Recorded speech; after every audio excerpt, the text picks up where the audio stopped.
What's up, guys? It's Eggy here, and we're back with the car.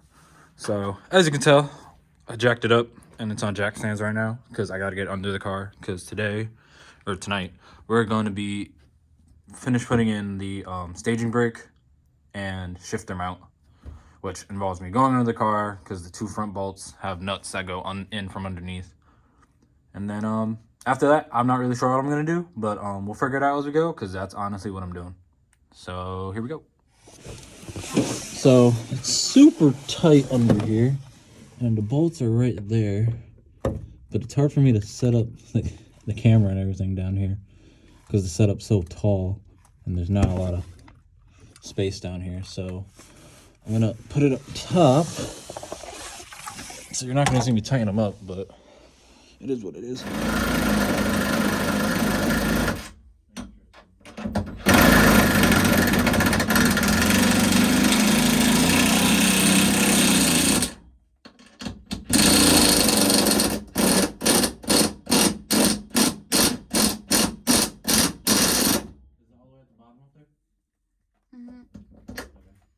Can you switch to the other one? Is it? Mm-hmm. Yeah. That's what he said. Got it, still? Mm-hmm. Make sure. No, you don't.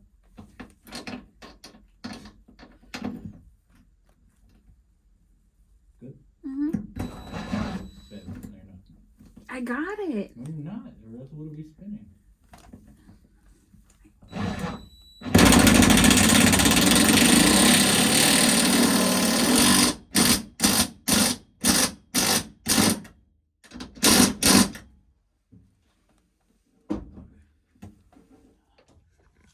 So now it's in there, all nice and tight, not going anywhere. You know, puts a little bit of Puerto Rican Loctite on there, if you know what I mean. And then next, tighten this up. Actually, you know what? No, I'm not. I'm not gonna tighten that up because I'm not sure where I want it yet because the seat's not even in yet. So I'm not sure. But now I put this back on at least, and then get it out of my way. So now we're gonna mount up the shifter box. Got the washers, grommets, spacers, whatever you want to call them. I'm not sure what they're called. To be honest with you, just like fit in there on that. Try to temper my hand first. And I really hope that's the right, actually, you know what? I don't know if this is the right bolt. But I had two different shifter plates. So I took the hardware for both, and one had a longer bolt and one had a shorter bolt. So I don't know if this is the right one.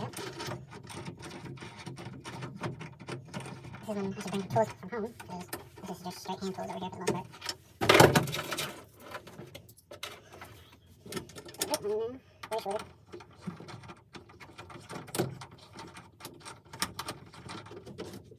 Oh yeah, okay.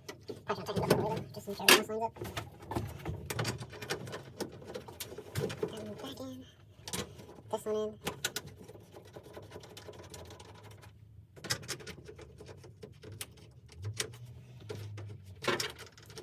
Of course, now this one wants to give me some trouble. I don't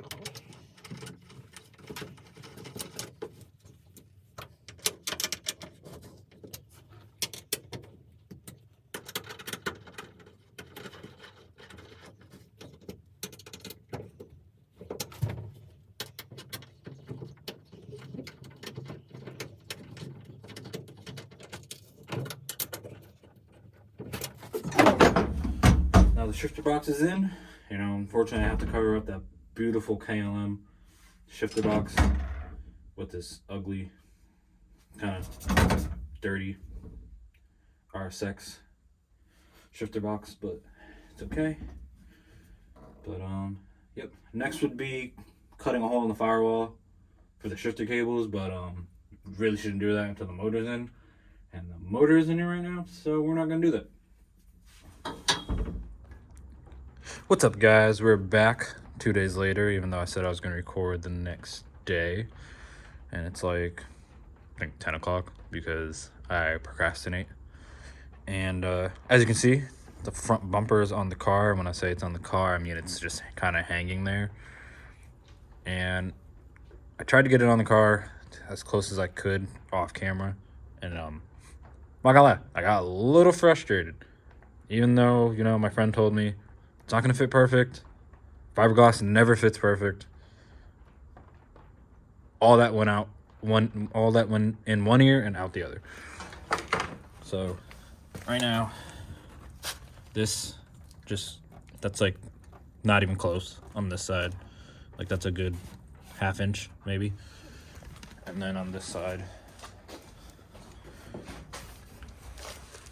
it's like right on top of it on that top one, and yeah, it's on the bottom one too. So like, I don't know. There's like a slight gap right there. And then on this side, it's like tucked in and it's past the fender, which I know it's not gonna be perfect, and it'll probably never be perfect, but man, does it irritate me. But yeah, it's gonna need a little bit of massaging. I'm gonna do the best I can to get it where it has to be. So I'm gonna drill out the holes, because on these, they already come pre-marked where the holes got to be drilled out. I have my step drill bits with me, brought them home with me from work. I'm just gonna drill them out, and then I also have the beam tripper. If you guys don't know what a beam tripper is, it is basically I don't know what I want to call it, but a lot of people don't like them. A lot of people say it's like cheap racing, but it's allowed, and I'm gonna use it. So in the HRA, you're allowed 45 inches past the center of the front wheel. So basically you're measuring from the center of the hub all the way to the front. And this is not 45 inches, and that's specifically made for my car. So that just gives us a little extra advantage, and honestly, I didn't even buy it for the advantage. I just thought they look really cool. Like, there's a whole bunch of cars that I've seen that run them, and I just think they look really cool. So I'm gonna drill those holes. Probably, I'm not gonna like officially mount it, but probably just put some screws in just to hold it, to see where I want it, because I'm not sure if I want it up here, because it kind of leans down and I don't like the way that looks, or if I want to tuck it under right there and then barely have it on the front bumper down there. So I haven't really decided yet. And then in the clip before, you saw that I got the staging brake mount and the shifter in. The staging brake isn't mounted, that's super loose, because I want to wait until I get the seat mounted and everything to figure out how far I want to reach and where I want to put it exactly. I got the seat brackets right there. I got to order some bolts, because the car didn't come with the seat, so I didn't have the OEM bolts, and that's OEM seat rail. So I got to order the bolts and figure out how that's going to line up and how the seat's going to go in and all that. So that'll be a video coming up. And then another thing I did off camera, which was a while ago, I ran, before I decided to even do this, I ran the wire harness, body harness from the taillights to up front where the wire ECU plate is, or fuse box plate, sorry. Where the fuse box plate is. And I had the switch panel in. That's another thing I did off camera, which I should have recorded, but I didn't. And then, you know, shifter's in nice and tight. It's not going anywhere. And this is also a nice and tight. It's not going anywhere. It's a little, but it's not all my buttons or anything. And then that's in as well. I still gotta cut out the carbon piece for this vent right here. And then I think pretty soon I'm gonna try removing the glass, because everything except for the front windshield is gonna have Lexan. So I think probably one of the next videos is gonna be me trying to remove the glass. If there's any Da9 owners that want the glass or want me to sell it, let me know. I'll try. Actually, let me not say try. I'll attempt not to break it. No promises. But the plan is not to break it anyways. But yeah. So I'm gonna drill out the holes and then see how everything lines up.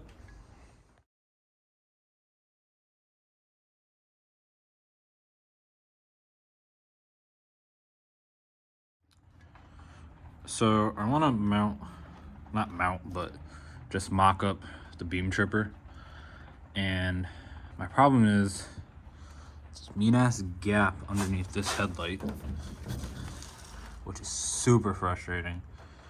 And then like there's no gap under this headlight, and as you can see, like this thing's just not lining up in any way, shape, or form. So I don't know. It's kind of frustrating. So I'm just gonna try and line it up as best as I can to the bumper. I'm not gonna go off the lights or anything like that. Just off the bumper.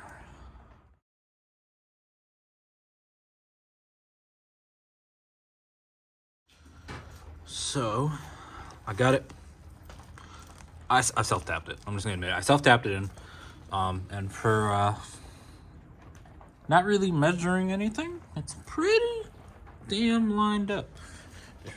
You know what I mean? I mean, that's pretty on point. There's nothing holding on the bottom, just because I'm gonna drill out the bottom holes and then figure that out. But for now, that kind of just works as far as trying to figure out massaging it into place and, you know, figuring it out and everything like that. But yeah, I mean, I don't know, there's so much left that has to be done. Still on the list. Let's see, we got cut doors, window brackets, because I got to do window brackets on this thing because these integras don't have a top piece. It's all glass. I mean, there's so many things I got to do. Ooh, I can cross off mount shifter box because that's done. I didn't mount the staging brake, so I won't cross that out, but I can cross that out. Trying to do this one-handed. Shifter box is in. Let's see what else. A lot of it involves buying parts and fabrication, so we'll figure it out. And then one of the next few things I gotta do is, sorry, I was burping. So he had the or maybe the previous owner, but they had the trim piece right here glued on. I want to run black trim pieces, and I have all of them. There's some right there, which are the rear ones, and so I gotta figure out how I'm gonna grind all this glue out. Maybe if I grind it from the inside, and then it should just pop out this way. I'm hopeful, because I don't really want to start cutting anything on the outside of the car. So I'll probably do that next video, because I forgot my grinder at work. I knew I was forgetting something, and that's exactly what I forgot, because I just saw this. And then yeah, I think for now I'm done for the night. I didn't really do much. And as far as like the other day installing the shifter box, that took like 2 seconds, so that's like super short, because I spent most of the time just cleaning the car out, because I had a bunch of parts inside and moving stuff around. Like I moved all my parts right here. Like I got my fuel cell, FCS 1.9 gallon, injectors, what's this? Fuel pump, electric water pump down there, radiator, rear subframe brace. It's not rear subframe brace. Actually, it's a rear subframe brace. Motor mounts, K20 oil pump, a bunch of transmission parts. There's transmissions somewhere else right now. By somewhere else, I mean in that tent right there. And then yeah, I mean that's about it. There's a lot to be done. I'm trying to get it done as fast as I can. I got a lot of parts on the way, and you know, so I'm just waiting for them to come in, because you know we're still dealing with that quote unquote, I'm not even gonna say it, but apparently that's affecting the shipping and everything. But also forgot to mention, of course, you guys saw it in the time lapse, but I drilled out the holes for the bumper, and I I pushed this one out just a little bit. I'm not sure if I'm gonna be able to like figure out that gap over there. I'm kind of hoping maybe when I get the Zeus clips, this will get sucked in, so it'll probably be lined up closer, and then maybe it will level this side out. Probably not, but I'm hopeful. And then I'll go get screws, like real screws tomorrow that fit in here nice. Probably the same ones that I use to mount the switch panel, the wireware switch panel. And then so got some motor parts on the way as far as headers, and then I'm gonna do a hood exit, and then probably some head stuff, and probably the bearings. I'll probably order the bearings for the bottom end tomorrow. But besides that, this video really didn't have much, because honestly I gotta start planning these videos out more, because I'm kind of just coming in here and winging it. And I think it'd be a lot better if I planned it out, because a lot of stuff that I could have done to the car I already did before I decided to do like this whole YouTube thing. Like as far as like the catch can, that's not moving anywhere, like it's in. I mean, of course it has to come out when I put the motor in and everything, but and then like the rear control arms are in, suspension's in, my ASR control arms and the blocks coilovers, that's all in. We got to do pads and rotors all around, because the pads and rotors got really rusty because the car was in the tent. And then what else? Pads, rotors. I did the rear suspension. I mean, I did the rear did the coilovers all around. K-tune. You kind of see it. K-tune uppers, which are kind of sitting. I feel like that's really high, but maybe not. This all has to be adjusted anyways. But with the coilovers, and then gotta get bolts for the traction bar to mount to the front control arms, and then I got a new caliper for the left front, because I took that one off for my daily driver, which ended up getting stolen. So and this isn't recent, this is like 3 years ago, 2 years ago, something like that. 2 years ago. It was 2 years ago, because it was right before I started where I work now, so it was 2 years ago. And then a lot of people are telling me to weld in the traction bar. Really haven't decided yet whether I want to do that. Here I am with my wireware harness on the floor. Or if I just want to bolt it up, but everybody keeps telling me to weld it in, because the bolts just snap anyways, and it just makes it even bigger headache. So I'll just weld it in probably. But besides that, and I gotta get bolts for the reservoir too. There's my Aeromotive fuel pressure regulator to go with my Aeromotive fuel pump. But I mean, let me know what you guys want to see. If you guys have any questions, like specifically about the car, or like what you guys want to know, because I have a lot of parts that I already have, but it's just a lot of fabrication, which I don't really know how to do. I'm sure I could figure it out, but it's not gonna be pretty. But I think for now I'm done for the night, and tune in next week for the next video. Forgot to mention, I'm trying to figure out like the format of what I want to do, because I've been trying to upload, because I uploaded Thursday last week, so I was gonna try to upload Thursday this week, but tonight's Thursday, so I'll probably wait until tomorrow to upload it, maybe midday. Edit it tonight, put it as a premiere, and then upload it. Or maybe I'll just upload it, edit it, upload it tonight, and I don't know. But so I don't know. I'm still trying to figure out whether I just want to come in the garage, do a couple things, upload the video, or upload the video or do a couple things throughout the whole week, record all of it, and then compile it into one longer video. So I still got to figure all that out. But thanks for watching, and yeah, I'll see you guys next week.